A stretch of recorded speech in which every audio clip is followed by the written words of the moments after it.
Hi, I'm Doug Lombardi from Valve, and we're here at Comic-Con to take a look at Left 4 Dead 2.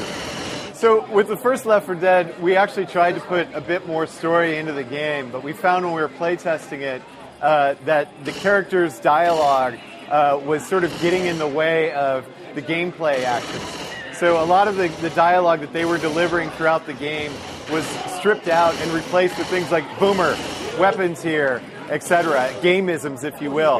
And we saw immediately that people started acting as a team more quickly. They knew the different items and the monsters and what their attacks would be, and they were able to tactically plan and enjoy the game much more. So now that we feel that we have a good framework or a good lexicon for folks communicating about the game and the action, that we can start layering in more bits of story now, and having them comment more on things in the world, comment more about what they're thinking, what their reaction to things and whatnot, and that just gives the world more of a richer feel to it rather than just sort of a zombie shooting gallery.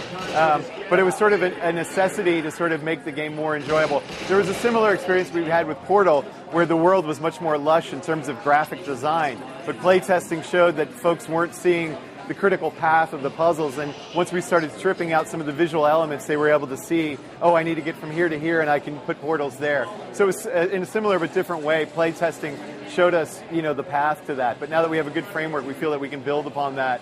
And, scripted sequences were never an option because we were trying to have something that was procedural in nature and dynamic each time you played it. And if you went through and the zombie population was different and the weapon population was different, then you got to the middle of the map and it was like, and now we pause for a moment of story that was going to be the same every time, you'd break that suspension of disbelief. So it has to be through, the intro movies, the characters' dialogues, things that we write on the wall. Those are really the only places that are plausible for delivering story in a game that's supposed to be infinitely replayable. I think the Valve time analogy or metaphor is actually a bit out of date. I mean, since Half-Life 2, we've shipped Episode 1, Episode 2, Portal, Team Fortress 2, Day of Defeat Source, Counter-Strike Source, Left 4 Dead 1, and now Left 4 Dead 2. And if it hits its date, that'll be in the course of 5 years, all those games came out.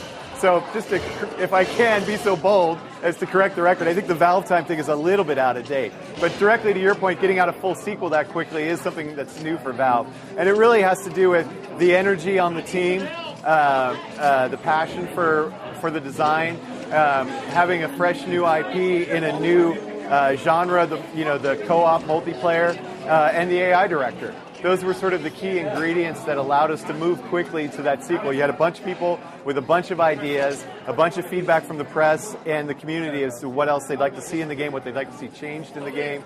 And then you had the AI director, which allowed us to start building sets and get gameplay up and running really, really quickly. In a game like Half-Life, every moment, every gesture Alex makes, every facial expression she gives you is pretty much handcrafted. And that's just a lot of hand stitching. So for us to be able to put out, I mean, we tried it with episodes. We said we were going to go smaller and we were going to get quicker. And we got a little bit quicker, but we didn't get that much quicker. And it was because of that, that hand stitching of that single player experience where you have to go through and script every dramatic moment, script every time Alex is going to turn and look at you like this and what have you. And with Left 4 Dead 2 and the AI director, a lot of that is handed over to the controls. And then you can say, okay, we can just start building new content now, checking it in and start playtesting immediately. The philosophy has really been to unapologetically, beat you into submission, right? To get you to play as a team. And it's really just, beating people into that by, level design, by things like the Charger. I mean, the Charger is specifically designed to come in and try and separate folks, to try and get people off the wall who are backing into the wall, letting zombies come in. So there's a lot of thought that goes into that, and to just saying, if people aren't going to work together as a team, then we're just going to beat them into playing like a team. So we look for opportunities to do that with character design, with level design, and any way that we can. How we're placing the ammo, where we're placing the ammo, and the health packs. One of the things you might have saw in E3 is not every safe house has health anymore. And we're putting the health out in the map, which will come into play in versus mode as well.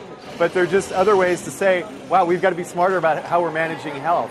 I may need to heal you now because when we get to that safe house, it may not be there. And when we get in the safe house, we may realize, I've got 80 health, you've got 10, I've got a health pack, you don't. that's just another way. And some of them are really subtle, and some of them are more, more obvious, as we're talking about, like with the gazebo and some of the choke points here in these maps. Some of the reaction that came was a bit of a surprise to us. I mean, I think that folks saw the announcement, or they interpreted the announcement as us dropping support for Left 4 Dead 1, and that's not the case. We have an ongoing plan for Left 4 Dead 1.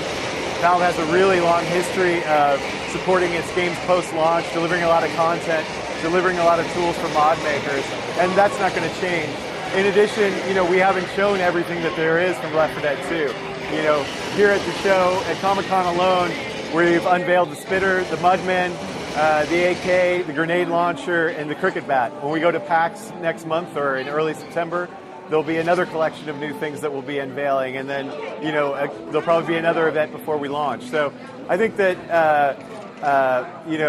folks should sort of take into consideration that the announcement didn't signal the end of Left 4 Dead 1 support, and also that we haven't finished telling the story or revealing everything that there is from Left 4 Dead 2.